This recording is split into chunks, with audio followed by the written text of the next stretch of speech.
বন্ধুরা, আশা করি তোমরা সব ভালো আছো। তোমার চ্যানেলে তোমাদের সবাইকে স্বাগতম। তো যাই হোক, আমরা আজ যে বিষয় নিয়ে আলোচনা করব সেটা হচ্ছে জিওগ্রাফির আমরা আলোচনা করব। আমরা ইতিপূর্বে অন্যান্য অনেক বিষয় কিন্তু তোমাদের সামনে তুলে ধরেছি। তোমাদের একটু বলে রাখি, অনেকের অনেক রকম সাবজেক্ট আছে। বাংলাটার কিছু পেজ হয়েছে আমাদের, তার সঙ্গে আমাদের হিস্ট্রির এতগুলো সেট হয়ে গেছে। ফিলোসফির প্রায় কমপ্লিট, দুটো সেট বাদ আছে। আচ্ছা, তারপরে তোমার এডুকেশনের প্রায় কমপ্লিট, একটা সেট না দুটো সেট বাদ রয়েছে। আচ্ছা, জিওগ্রাফির আমরা দুটো করেছিলাম, এটাই হলো মূল কথা। দেখো, ব্যাপারটা হচ্ছে করা সব হয়ে গেছে, কিন্তু এই এসএকিউ এর কোশ্চেনের উত্তর করতে গিয়ে অনেক অনেক সময় লাগছে। তো আমি চেষ্টা করছি দুটো তিনটে সেট যতদূর টানতে পারি এসএকিউ এর উত্তর করে তোমাদের সামনে তুলে ধরার। সংস্কৃত সম্পূর্ণ কমপ্লিট করে দিয়েছি এবং আরও তাড়াতাড়ি অনেক কিছুই করা হয়ে গেছে, করে উঠতে পারছি না। তো যাই হোক, আজকে একটু আমরা জিওগ্রাফি নিয়ে আলোচনা করি। পরপর এসি 151 থেকে শুরু করব। দেখো, আমি বিষয়টা তো সম্পূর্ণ নোটস দিতে পারছি না। বিষয়টা হচ্ছে আমি একটু বুঝিয়ে দেওয়ার চেষ্টা করছি, তোমরা একটু নিজের মতো করে বিষয়গুলো বুঝে নেবে, বিশেষ করে এসএকিউগুলো। তো আমরা সরাসরি চলে যাচ্ছি পেজ নম্বর 151 পেজে। আমরা চলে এলাম পেজ নম্বর 151 পেজ এসি। তোমরা প্রথমে আমরা ইয়েগুলো জেনে নিই একটু, বইটা ছিঁড়ে গেছে। যে প্রথমে এমসিকিউ উত্তরগুলো জেনে নিই, তারপর এসএকিউ জানবো। পাললিক শিলাস্তরে জমে থাকা জলকে কি বলা হয়? সহজাত জল। চুনাপাথরের গুহা দ্রবীভূত চুন তির্যকভাবে বৃদ্ধি পেলে তখন তাকে হেলিকটাইড বলা হয়। একাধিক ব্লোহোল সংযুক্ত হলে যে দীর্ঘ ও সংকীর্ণ খাড়ি সৃষ্টি হয় তাকে কি বলে? জিও। ডেভিস সমপ্রায়ভূমিকে কী নামে অভিহিত করেন? Peneplain. এখানে একটা অপশানে লেখেনি। চ্যুতি বরাবর প্রধান নদী ও উপনদীগুলো সমকোণে মিলিত না হয় স্থূল কোণে বা সূক্ষ্ম কোণে মিলিত হয়ে যে নদীবিন্যাস সৃষ্টি হয় তাকে বলে কৌণিক নদীবিন্যাস। জলভূমি অঞ্চলে যে মাটি সৃষ্টি হয় তাকে বলা হয় বগ মাটি। প্রশমিত মাটির পিএইচ এর মান হচ্ছে 7। হারিকেন ক্যারিবিয়ান সাগরে সৃষ্টি হয়। শীতকালীন বৃষ্টিপাতের জলবায়ু হলো ভূমধ্যসাগরের জলবায়ু। লবণাক্ত মাটিতে যেসব উদ্ভিদ জন্মায় তাদের বলা হয় হ্যালোফাইট। আচ্ছা, তারপরের কোশ্চেন, প্রাকৃতিক বাসস্থানে জীবের সংরক্ষণকে বলা হয় ইনসিটু সংরক্ষণ। সবচেয়ে ধনাত্মক প্রাকৃতিক বিপর্যয় হলো ভূমিকম্প। আচ্ছা, প্রাথমিক স্তরের অর্থনৈতিক কাজের উদাহরণ পশম সংগ্রহ। জীবিকা সত্তাভিত্তিক কৃষির প্রধান ফসল হচ্ছে ধান। শিকড় আলগা শিল্প হলো কার্পাস বয়ন শিল্প। ভারতের একমাত্র বন্দর কেন্দ্রিক লৌহ ইস্পাত কারখানা হচ্ছে বিশাখাপত্তনম। এক দেশ থেকে আচ্ছা আচ্ছা আচ্ছা, দাঁড়াও। হ্যাঁ, এক দেশ থেকে পণ্য আমদানি করে অন্য দেশে রপ্তানি করাকে কি বলা হয়? পুনর্রপ্তানি। তথ্যভিত্তিক অর্থনৈতিক কাজের মূল ভিত্তি কি? জ্ঞান।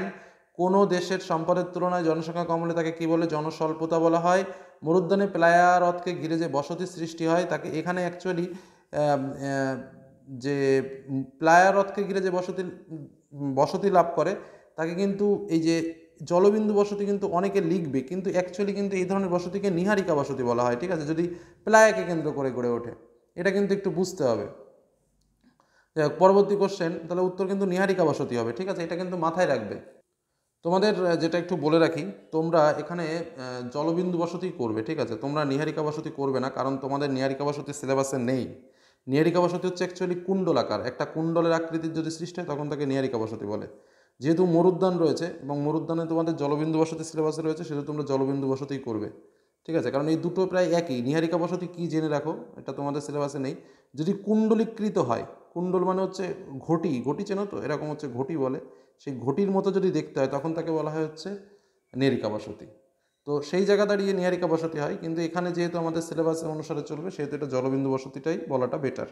আচ্ছা, যাক, পরবর্তী প্রশ্ন চলে আসি। অর্থনৈতিক উন্নয়নের একটি প্রধান সূচক কোনটি? উত্তর হচ্ছে মোট আভ্যন্তরীণ উৎপাদন। পরবর্তীতে আমরা চলে যাব আমাদের এসএকিউ প্রশ্নে। যাক, আমরা পরপর এসএকিউ প্রশ্নগুলো একবার একটু বলে দিই। প্রথম প্রশ্ন দেখো, পর্যায়ন বলতে কী বোঝায়? একদম সহজে লিখবে, আমি এখানে একটুখানি ছোট করে নোটস করেছি, একদম খুব বাজে করে লিখে, এবং শুধু জাস্ট একটুখানি মনে রাখার জন্য। অবরোহণ ও আরোহণের সম্মিলিত পর্যায় হলো পর্যায়ন, জাস্ট এটুকুই লিখবে। পরবর্তী প্রশ্নে কী ছিল? আর্টিজিও প্রস্রাবণ বলতে কী বোঝো? তোমরা লিখবে এই যে পাম্পের সাহায্য ছাড়াই, আমি একটু ছোট করে দিই এটা। হ্যাঁ, দেখো কি বলছে, পাম্পের সাহায্য ছাড়াই যে কূপ থেকে ভৌম জল স্বতঃস্ফূর্তভাবে ফোয়ারার মতো ভূপৃষ্ঠে বেরিয়ে আসে তাকে আর্টিজিও প্রস্রাবণ বলে।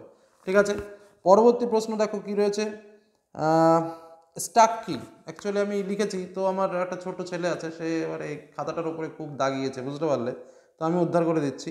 সমুদ্র তরঙ্গের ক্ষয়ের ফলে খিলানের মাথা ধসে উপকূলের কাছে স্তম্ভের মতো দাঁড়িয়ে থাকা শিলাস্তূপকে স্টাক বলে। আমরা জানি যে এরকম দাঁড়িয়ে থাকে, মাঝখান দিয়ে ভেঙে পড়ে, যে লম্বা লাঠির মতো থাকে, খিলানটা ভেঙে গেলে সেটাকে কিন্তু স্টাক বলে। আচ্ছা, পরবর্তী প্রশ্ন কি ছিল? স্টাকে অপশনে ছিল ডালমেশিয়ান উপকূল কাকে বলে? তো কি লিখবো? ডালমেশিয়ান উপকূল, একটু সংজ্ঞাটা আমি এখানে লিখে দিচ্ছি। যে উপকূলে সুদীর্ঘ শৈলশিরা ও মধ্যবর্তী নদী উপত্যকাগুলি উপকূল রেখার সঙ্গে সমান্তরালে সমুদ্রে আংশিক নিমজ্জিত হয় তাকে ডালমেশিয়ান উপকূল বলে। আচ্ছা, পরবর্তী প্রশ্ন কি ছিল দেখো, নিকবিন্দু কাকে বলে?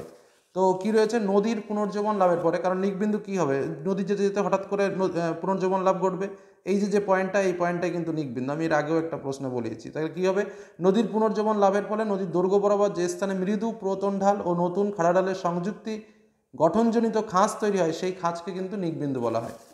আচ্ছা, পরের প্রশ্ন কি, বিপরা নদী কাকে বলে? এটা তো একদমই সহজ প্রশ্ন, যে নদী অনুগামী নদীর বিপরীতে প্রবাহিত হয় তাকে বিপরা নদী বলে। পরবর্তী প্রশ্ন, পিনেট জলনির্গম প্রণালী কি? পিনেট মানে হচ্ছে তোমার পাখির পালকের ন্যায়, তাহলে সেটাই লিখতে হবে। উপনদী যখন অতি সূক্ষ্ম কোণে প্রধান নদীর সাথে মিলিত হয় পাখির পালকের ন্যায় নদী নকশা তৈরি করে, তখন তাকে পিনেট জলনির্গম প্রণালী বলে। আচ্ছা, পরবর্তী প্রশ্ন কি ছিল দেখো, রেগোলিথ কি? তো রেগোলিথ কাকে বলে, কি লিখবে? বিভিন্ন প্রাকৃতিক শক্তির দ্বারা সৃষ্ট ক্রমাগত ক্ষয়প্রাপ্ত শিলাচূর্ণ যখন ভূমির ওপর এক শিথিল স্তরের সৃষ্টি করে তখন তাকে রেগোলিথ বলে। আচ্ছা, পরবর্তী প্রশ্ন কি রয়েছে দেখো, রেগোলিথের পরে কই গেল। আচ্ছা, ইলুভিয়েশন কি? এটা তো একদম সহজ। ইলুভিয়েশন কি?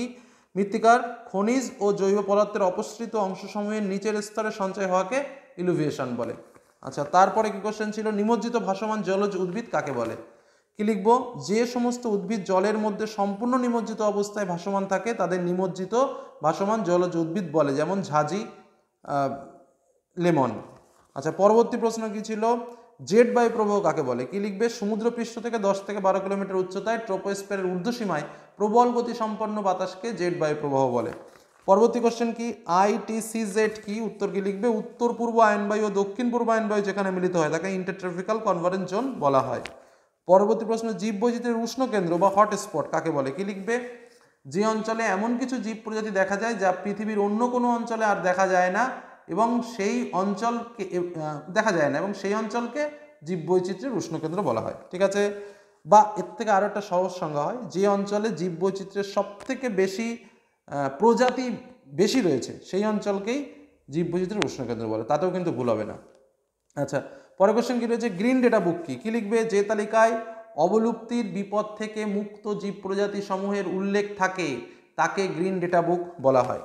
আচ্ছা, পরবর্তী কোশ্চেন কি রয়েছে, ডার্ট এর পুরো কথা কি? ডার্ট হচ্ছে তোমার deep ocean assessment and reporting tsunamis. ঠিক আছে, deep ocean assessment and reporting of tsunamis. আচ্ছা, পরের প্রশ্ন চলে আসি, কি বলছে দেখো, ডার্টের পরে অর্থনৈতিক কার্যাবলী কাকে বলে? একদম মানুষের জীবিকা সংগ্রহের জন্য যে কার্যাবলী করে থাকে মানুষ তাকে বলা হয় অর্থনৈতিক কার্যাবলী। আচ্ছা, পরের কোশ্চেন চলে আসি, দেখো কি বলছে, কোথায় গেল, ভারতের ধান উৎপাদনের প্রথম স্থান অধিকারী রাজ্যের নাম হচ্ছে পশ্চিমবঙ্গ, মনে রাখবে। দক্ষিণ ভারতের ম্যানচেস্টার হচ্ছে কোয়াম্বাটুর। আচ্ছা, শিপিং লাইন কাকে বলে? শিপিং লাইন হচ্ছে মহাসমুদ্রে যে নির্দিষ্ট পথে জাহাজগুলি যাতায়াত করে তাকে শিপিং লাইন বলে।